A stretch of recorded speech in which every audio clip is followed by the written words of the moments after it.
Pasar Suryomulyo adalah pasar semi-modern di kota kecil yang tak banyak disebut di peta wisata. Tapi bagi warga lokal, tempat itu hidup, riuh, penuh pergerakan sejak pukul 4 subuh. Dan di antara kios-kios sayur, ikan, pakaian dalam, dan pulsa, ada satu toko kelontong kecil di ujung barat pasar yang selalu terlihat ramai. Toko Sido Lancar. Bentuknya sederhana, catnya mengelupas, rak-raknya tua dan tak teratur. Tapi justru disitulah keanehannya mulai terasa. Adit, seorang mahasiswa tingkat akhir jurusan komunikasi, awalnya hanya berniat menyusun skripsi bertema interaksi sosial di pasar tradisional. Ia datang hampir tiap pagi untuk mengamati pola jual beli, cara pedagang berinteraksi, dan bagaimana pembeli mengambil keputusan. Namun setelah 2 minggu mengamati, hanya satu tempat yang terus mengusik pikirannya. Toko kelontong itu. Ada yang aneh. Orang-orang yang datang ke sana tidak seperti pembeli biasa. Mereka masuk pelan, melangkah seperti dihipnotis. Mata mereka kosong. Langkahnya lambat tapi mantap. Lalu mereka mengambil barang, membayar, dan pergi. Tapi barang yang mereka ambil seringkali tidak masuk akal. Adit pernah melihat seorang laki-laki paruh baya membeli 2 sabun mandi dan sebuah boneka rusak tanpa kepala. Lain waktu, seorang ibu rumah tangga membawa keluar sebuah bungkusan pasta gigi dan segulung tali tambang kusut. Dan mereka semua terlihat biasa saja, tidak bingung, tidak protes, seolah barang itu memang yang mereka butuhkan. Adit menyimpan catatan kecil berisi daftar nama, barang yang diambil, dan waktu mereka keluar dari toko. Dan selama 1 minggu penuh, setiap hari selalu ada satu barang aneh yang ikut terbeli tanpa disadari. Adit curiga, tapi dia tidak ingin menuduh sembarangan. Maka pagi itu, ia memutuskan untuk masuk ke dalam toko itu sendiri. Ia berpura-pura jadi pembeli, memakai jaket lusuh, membawa tote bag kampusnya agar tak mencolok. Saat ia masuk, aroma aneh langsung menyambutnya. Bukan bau makanan basi, tapi seperti bau tanah yang baru digali. Rak-rak tinggi berdiri di kanan dan kiri. Lampu toko menyala redup, tidak ada musik, tidak ada sapaan, bahkan penjaga toko pun tak terlihat. Tapi yang paling membuat merinding, semua pembeli di dalam diam, tidak berbicara, tidak saling menoleh. Mereka seperti tahu arah masing-masing, mengambil barang seolah sudah diprogram sejak awal. Adit melangkah ke rak sabun, tangannya gemetar saat mencoba mengambil satu kemasan. Tapi sebelum ia bisa melangkah ke kasir, matanya menangkap sesuatu di ujung rak bawah. Sebuah topeng kayu tua berwarna hitam retak di sisi kiri. Tapi mata dari topeng itu terasa seperti menatap langsung ke arahnya. Tanpa sadar, tangan Adit hampir menyentuh topeng itu. Sampai akhirnya suara parau dari belakang menyentak. Kalau belum tahu mau beli apa, jangan terlalu lama di dalam. Adit menoleh. Seorang pria tua berdiri di balik meja kayu kecil dekat pintu keluar. Tak ada papan harga, tak ada laci uang, hanya sebuah mangkuk tanah liat di atas mejanya. Adit segera meninggalkan tempat itu. Dan sejak hari itu, mimpi buruk mulai menghampirinya setiap malam. Mimpi tentang rak panjang, tentang tali tambang yang mencekik, tentang orang-orang masuk toko itu dan tidak pernah keluar lagi. Dan di setiap mimpi, selalu ada satu suara yang berbisik dari balik rak. Mereka tidak sadar, tapi kamu sadar, maka kamu akan ikut bertanggung jawab. Sejak malam itu, tidur Adit tak pernah tenang. Mimpi tentang toko kelontong itu datang berulang, seperti rekaman yang terus diputar. Tapi selalu ada bagian baru, rak-rak yang lebih sempit, lampu yang makin redup, dan suara bisikan yang semakin dekat. Mereka tidak sadar, tapi kamu sadar, maka kamu akan ikut bertanggung jawab. Awalnya, Adit mengira itu hanya efek psikologis, tekanan dari skripsi, rasa ingin tahu yang berlebihan. dan sedikit sugesti karena aroma toko yang aneh. Tapi setelah malam ketiga, satu hal terjadi. Luka memar di lehernya. Garis merah samar, seperti bekas lilitan tali. Ia ingat dalam mimpinya malam itu, ada tali tambang kusut yang digenggam seseorang atau sesuatu di balik rak toko. Paginya, Adit mencoba mengabaikan semuanya dan kembali ke pasar untuk melanjutkan pengamatan. Tapi saat ia tiba, toko Sido lancar tutup. Pintu kayunya terkunci dari dalam, tirai gulungnya separuh terbuka. Tapi tak ada siapapun di dalam, tidak ada suara, tidak ada pembeli. Adit menunggu hampir 1 jam, hingga akhirnya ia memutuskan mengamati dari kejauhan. Dari bangku warung kopi dekat pintu belakang pasar, Adit memperhatikan orang-orang lain yang biasa ke toko itu. Ia mengenali beberapa wajah. Dan disitulah keganjilan kedua muncul. Mereka semua terlihat pucat. Laki-laki paruhbaya yang dulu membeli boneka rusak. Ibu rumah tangga dengan tali tambang. Seorang remaja laki-laki dengan wajah datar dan langkah seperti menyeret kaki. Mereka berputar-putar di sekitar area pasar, tapi tidak ada yang membeli apa-apa. Seolah kehilangan tujuan. Seolah menunggu sesuatu. Saat hari mulai gelap, Adit memutuskan pulang. Tapi begitu sampai di rumah, ibunya memanggil dari ruang tengah sambil membawa sebuah kantong plastik. "Kamu tadi nitip beli ini." Adit menoleh. "Apa, Bu?" Ibunya mengangkat plastik belanja berisi sabun, kopi sachet, dan sebuah sisir plastik merah patah di ujung. Adit membeku. Itu bukan barang yang ia minta. Ia tidak pernah menyuruh siapapun belanja hari itu. Tapi ibunya bersikeras. Katanya ada seorang pria dari pasar yang mengantar ke rumah, memberikan belanjaan, menyebutkan nama Adit, lalu pergi tanpa berkata apa-apa. Tak ada nota, tak ada jejak. Malamnya, mimpi Adit semakin buruk. Ia kembali berada di toko itu, tapi kali ini bukan sebagai pengamat. Ia berdiri di belakang meja kasir. Di hadapannya ada seorang anak kecil membawa sisir merah yang sama. Matanya kosong, tangannya gemetar. Dan dari belakang rak, suara itu kembali muncul. "Sekarang giliranmu, jangan biarkan mereka pulang tanpa barang." Dalam mimpi itu, Adit berdiri membeku. Tangannya gemetar, napasnya memburu. Di depan meja kasir, anak kecil itu masih berdiri dengan mata kosong, menggenggam sisir merah patah yang persis seperti yang diterima ibunya. Di belakang rak, suara itu berbisik lagi. "Ambil uangnya, tatap matanya, jangan biarkan dia pulang kosong." Adit ingin berteriak, ingin bangun, tapi tubuhnya tidak bergerak. Anak itu meletakkan selembar uang ribuan di meja, perlahan berjalan mundur. Tapi sebelum ia bisa sampai pintu, rak di sisi kanan tiba-tiba runtuh. Suara kayu patah terdengar nyaring. Barang-barang jatuh berserakan. Tapi bukan itu yang membuat Adit ingin muntah. Dari balik rak yang runtuh, keluar sosok yang tak semestinya ada. Tingginya tak lebih dari seorang remaja, tapi tubuhnya kurus kering. Kepalanya dibalut kain kotor, matanya hitam pekat tanpa kelopak, dan di mulutnya terus mengunyah sesuatu. Suara berdecak itu terdengar jelas, seolah ia sedang mengunyah rambut. Anak kecil itu berhenti. Matanya yang semula kosong kini meneteskan air. Tapi ia tidak bisa bergerak. Adit melihat sosok itu perlahan mendekati si anak, tanpa suara, tanpa ragu. Sampai akhirnya Adit terbangun. Keringat membasahi bantal. Napasnya tersengal, dadanya sesak.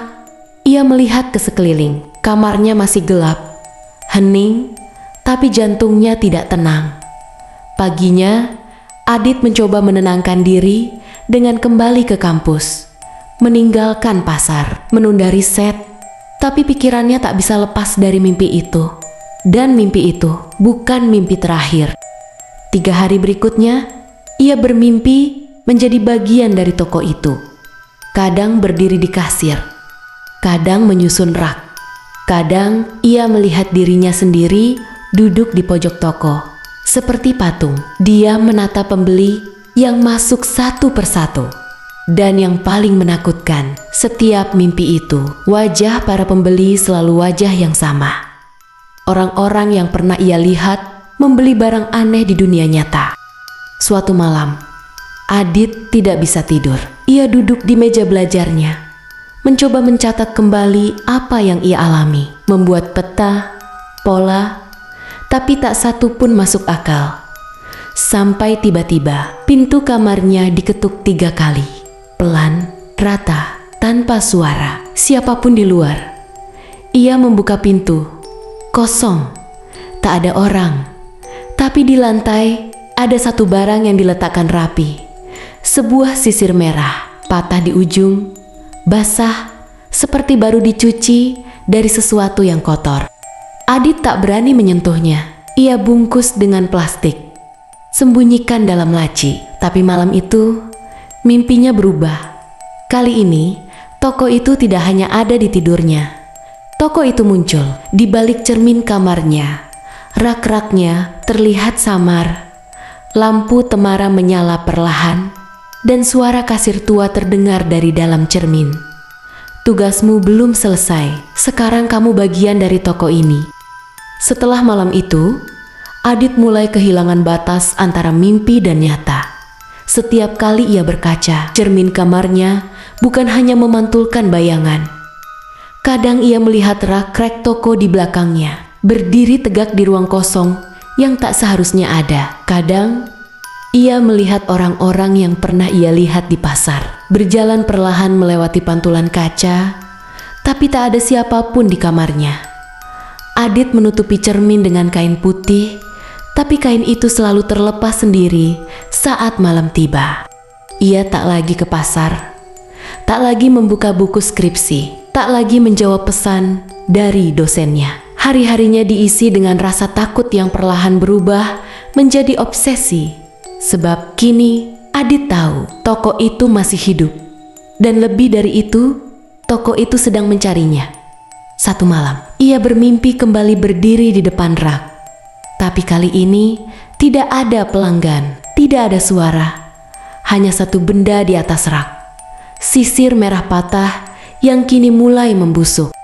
Dari sudut toko, kasir tua itu muncul. Wajahnya keriput, matanya tajam, tapi tubuhnya seperti membusuk perlahan. Kulitnya retak dan kering seperti kayu tua. Kalau tak mau menggantikan aku, kamu harus kembalikan apa yang sudah kamu ambil. Suara itu pelan, tapi menghantam seperti palu godam di kepala. Adit, aku tidak mengambil apapun. Adit mencoba menjawab, tapi suaranya terdengar kecil. Kasir itu menunjuk ke arah punggung Adit.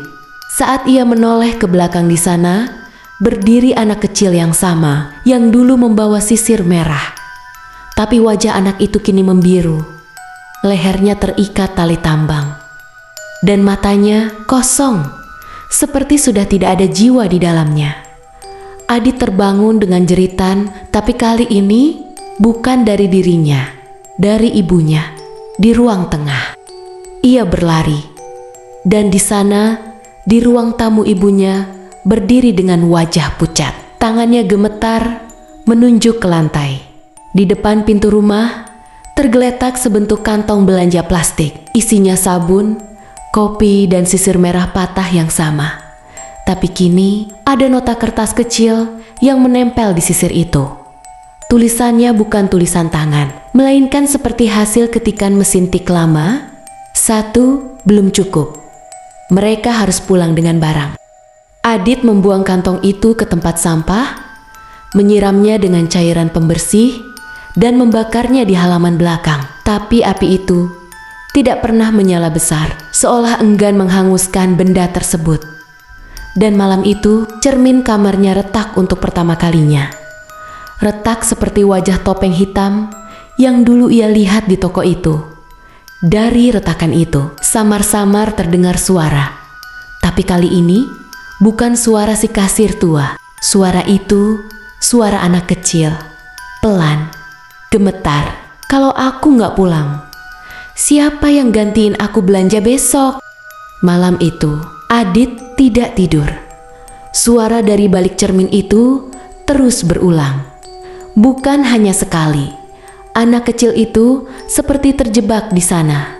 Berulang-ulang bertanya, kalau aku nggak pulang, siapa yang gantiin aku belanja besok? Sampai suara itu berubah menjadi lirih, terdengar seperti bisikan langsung di telinga Adit. Kenapa kamu bisa melihatku? Pagi harinya, Adit nekat kembali ke pasar Suryo Mulyo. Toko Sido Lancar masih tutup, tapi kali ini tirainya tidak tertutup penuh. Ada celah, cukup untuk menyelinap masuk. Adit tahu ini bodoh, tapi rasa takutnya sudah berubah menjadi dorongan yang aneh. Seperti ia sedang ditarik kembali oleh sesuatu yang butuh jawabannya. Di dalam, rak-rak masih berdiri. Tapi tak ada suara, tak ada pelanggan, dan tak ada kasir tua. Hanya satu hal yang berbeda. Di meja kasir, tempat biasa mangkuk tanah liat diletakkan. Kini ada sesuatu yang lain. Sebuah cermin kecil, retak, dengan noda merah tua di sudut bingkainya. Adit menatap cermin itu, dan cermin itu menatap balik. Wajahnya sendiri memang terpantul, tapi di latar belakang pantulan terlihat rak-rak lain.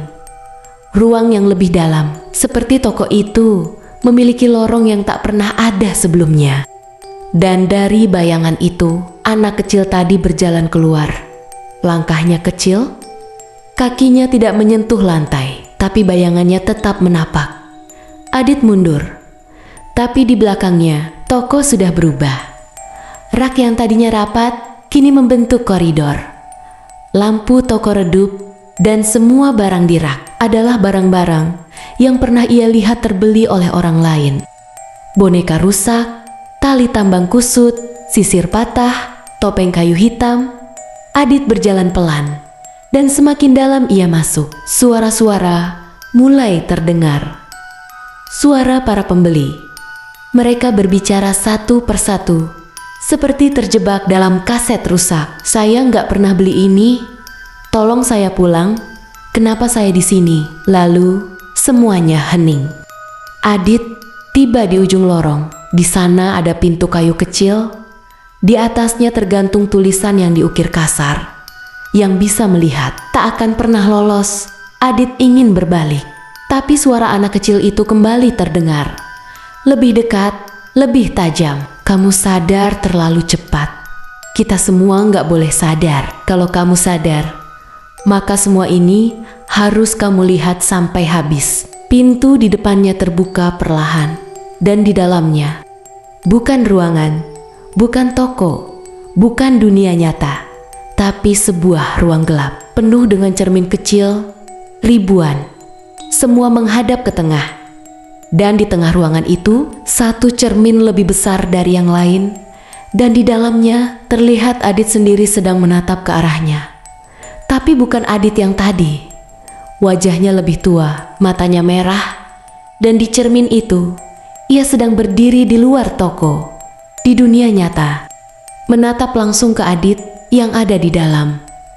Dan saat Adit mencoba berteriak, pantulan itu tersenyum sambil membisikkan satu kalimat yang keluar bukan kamu, tapi yang tahu cara bertahan. Hari itu, toko Sido Lancar kembali buka. Orang-orang lewat seperti biasa. Tak ada yang bertanya, tak ada yang merasa aneh. Rak-rak terlihat lengkap, barang tersusun rapi, dan seorang pemuda berdiri di balik meja kasir. Tersenyum sopan, menyapa ramah. Tak ada yang tahu siapa dia, tapi semua pelanggan merasa nyaman. Namanya bukan disebut, tapi semua orang di pasar mulai menyebutnya Mas Adit. Katanya anak baru yang bantu jaga toko. Tapi bagi mereka yang pernah benar-benar mengenal Adit, mereka tahu itu bukan Adit.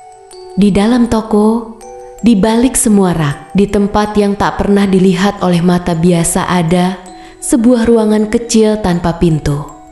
Hanya tembok kusam. lantai semen dingin, dan satu cermin yang menyala samar di dalamnya. Adit yang asli masih terjebak.